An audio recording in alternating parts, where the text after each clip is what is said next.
So I wanted to talk a little bit about Trump going to the Middle East, and he goes to Egypt, and there's all these Arab countries sitting behind him, and he's talking about peace in the Middle East, peace for the whole region, and he signs this document regarding, the rebuilding of Gaza, and he even went into the Israeli Knesset, which is like our United States Parliament, UK Parliament, or, United States Congress.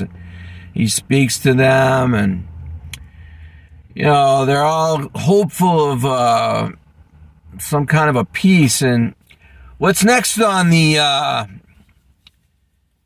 agenda, I would expect, within a year or two, more or less, probably, they're going to build a third temple. You watch. The next thing they'll come about, they'll announce that there's been some kind of agreement worked out, or even if the Arab countries are adamantly opposed to it, the Jews are just going to build a wall on the Temple Mount, and you're going to have the Muslim side and you're going to have the Jewish side, and they're going to build their temple. And when they do, the Jews will think this is going to bring the Messiah. This will bring peace to the world.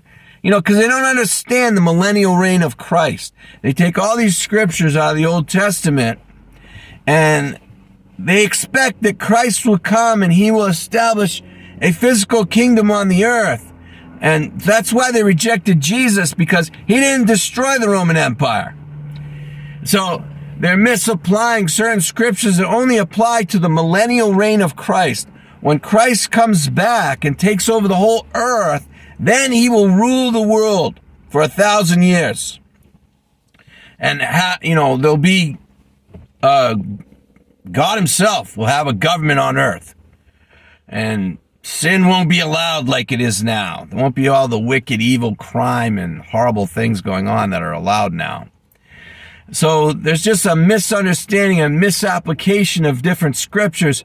So the Jews are going to think, when they get their third temple, that somehow this is going to bring world peace. Just from, rabbis misunderstanding. And, a lot of Jews, they don't just go by the Old Testament. They go by the Talmud and all these crazy ideas the rabbis have.